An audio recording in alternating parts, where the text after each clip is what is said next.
Well, hello. Welcome to Cloudy Sky Fantasy Football with me, Ian Parrin. So this is Phase 1, Season 1, Episode 1. So, Ian Parrin and Fantasy Football. Well, I've been playing fantasy football since the mid-80s in a magazine called Shoot, with an exclamation mark, which was most football fans of teenage years' go-to favourite before the things of internet and mobiles were pie in the sky, really. So the idea with the Gaming Shoot magazine was you had £100,000, and that was actually transfer money rather than wages per week, to build a team to get out of the old 4th Division, which is now known as League 2. It was a bit of a strange game and probably didn't last more than one season. So after that I moved on to the old Telegraph fantasy football in the 90s, where you had to either send your teams in on pieces of paper, cost a fortune in postage, and then after that they moved on to a telephone system where you could phone sort of an automated line and they would make your changes for you. Cost me a few bob one day because I managed to phone up and didn't disconnect the phone properly, which meant that when my bill came in at the end of the quarter, is that still a thing these days? Probably not. That it was more than it should have been. So after that I moved on to FPL when everybody started playing the game. Not as many as 10 million that play it now, but it was becoming more and more popular. Then at work we would have our own versions on the league where unlimited money or maximum one per team and things like that. And then after that I got involved with Sky Fantasy Football, which back in the halcyon days you would have much more restriction on movement than when it finished. There was only one captaincy change per day, or per week shall I say, and you would utilise a transfer to make sure you got 3 captains if there was games on Saturday, Sunday and Monday. The halcyon days, as the likes of Paul McNulty and Dan Cox would have called it.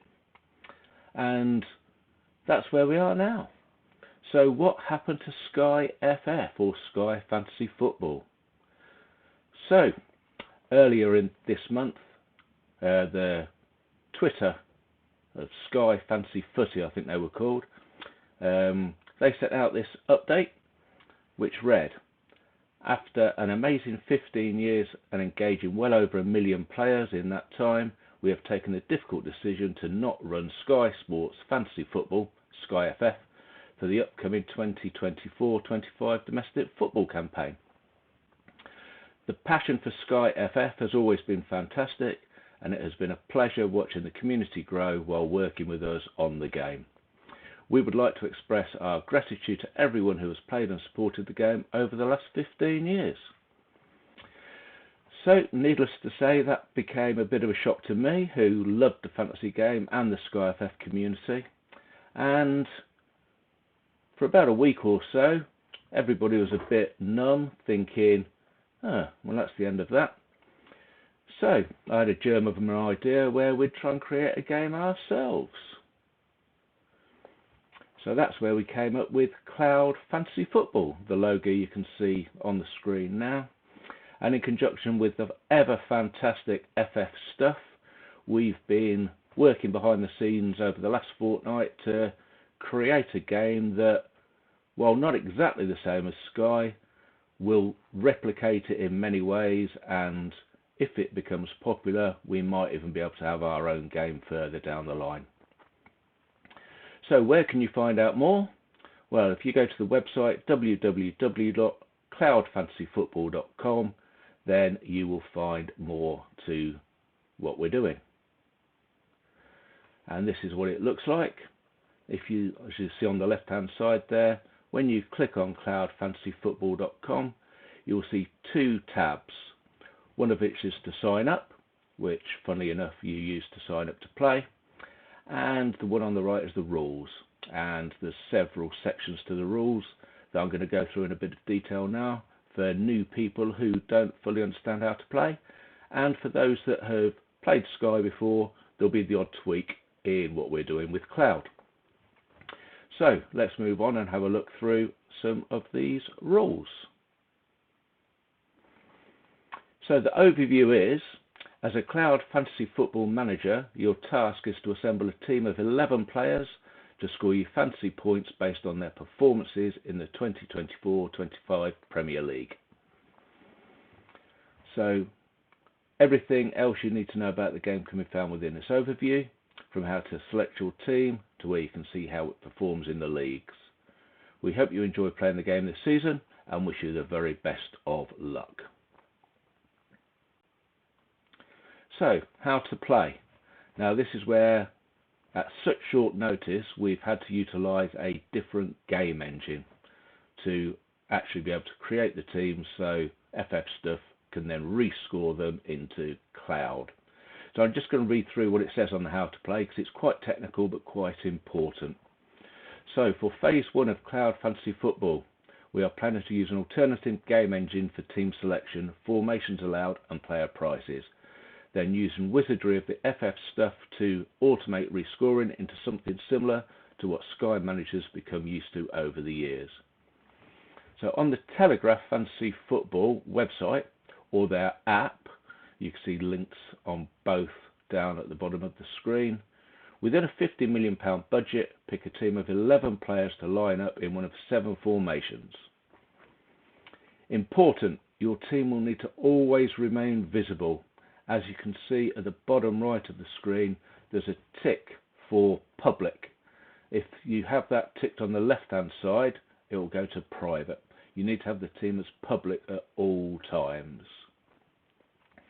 So you can change your team as much as you like during the transfer amnesty, which runs right up until the first scheduled Premier League kick-off on August the 16th this season. And it's an 8 o'clock kick-off with the first match being Manchester United versus Fulham.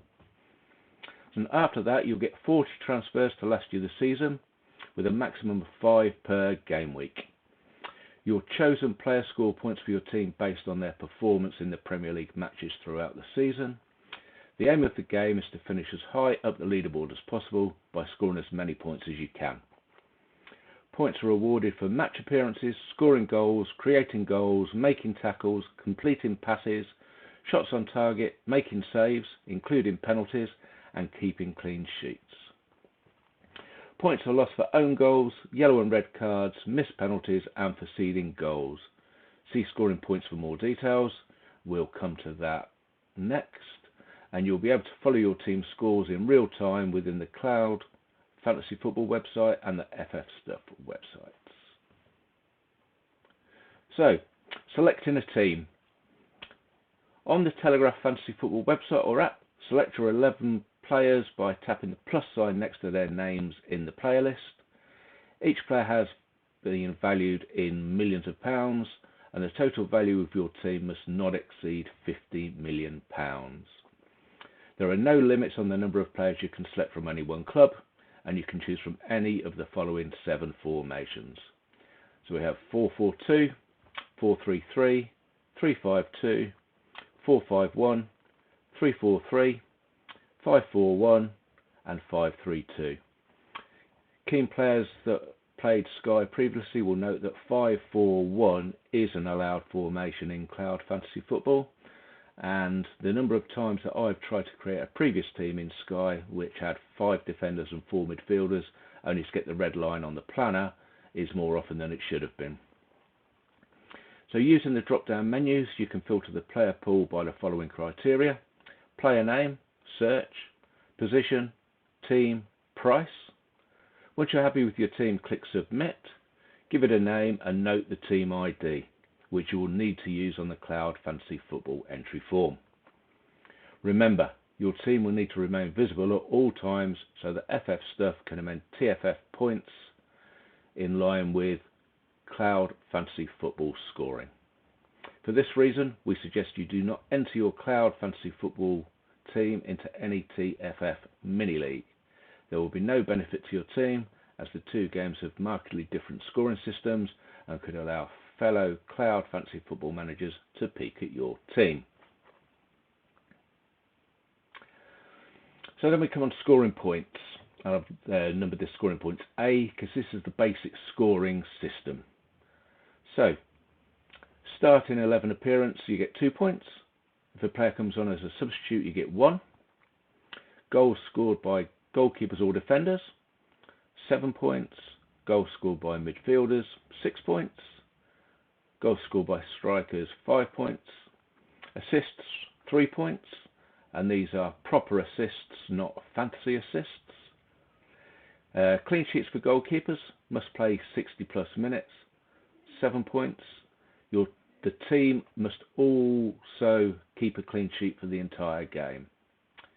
Clean sheet for defenders, must play 60 plus minutes, 5 points. And again, the team must keep a clean sheet for the full game. Penalty save, 4 points. Penalty missed, -2 points. You'll notice I've coloured those in yellow because they're slightly different to what the scoring system was in Sky, where the save was 5 points and the miss was -3. Every 2+ goals conceded by goalkeepers or defenders is -1 point. Own goals -2 points. Yellow cards -1 point. And red cards -3 points. And in scoring points B, this is the tier point system. So those that played Sky previously will remember there was 2 levels, one for 2 points and one for 3. In Cloud, we are having 3 levels, 1 point, 2 point, and 3 points. So all of the level 1 points are new, so hence they're in yellow at the top. So every 3 saves made by a goalkeeper will get you 1 point. 3 tackles made is 1 point. 55 completed passes is 1 point, and 1 shot on target for 1 point. Level 2, all for 2 points, so 4 saves made by the goalkeeper. That's different to what it was in Sky, which would have been 3. 4 tackles made is the same, 2 points. 65 completed passes for 2 points. Again, it's different to what it would have been in Sky. That would have been 60 passes and 2 shots on target for 2 points. And then tier level 3, so 5 saves made by the goalkeeper is 3 points. 5 tackles made is 3 points. 75 plus completed passes is 3 points. Again, in Sky, that would have been 70. And 3 plus shots on target is 3 points. So making transfers.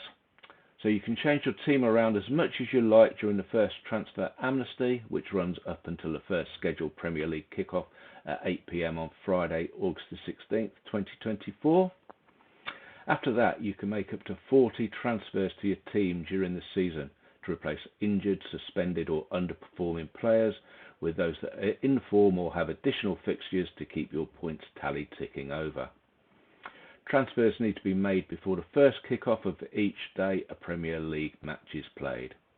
If transfers are made after the first kick-off of the day, then points will only count from that player's next fixture. A maximum of 5 transfers can be used in any one game week. And note that the game weeks in Telegraph Fantasy Football run from Tuesday to Monday, whereas in Sky it was always from Friday to Thursday. Captaincy. Unlike the daily captains in the Sky game, the TFF game does not have any captaincy at all in its gameplay. So we've chosen in Phase 1 of Cloud Fantasy Football, on each day a Premier League matches take place, your highest scoring player will score double points, a sort of permanent maximum captain. The benefit of using this system being that it could still be worthwhile to own or transfer in players for a single game day. Overhaul and wildcard. There is no overhaul or wildcard in Phase 1 of Cloud Fantasy Football. This might change if we get to Phase 2. So, where do you sign up? Go to www.cloudfantasyfootball.com, sign up, click the sign up page, and you can see on the right of the screen here is an entry form. It's got your name, your team name, your email address, your X or Twitter handle, and your Telegraph Fantasy Football team ID. So the name, team name, email and ID have to be filled in. You don't need to fill in your Twitter handle. So that's it for this video. Thanks very much for watching. We'll be back soon with some more. In the meantime, if you like what you see, please like, and if you want to subscribe to the channel, please do. See you again soon. Thanks a lot. Bye bye.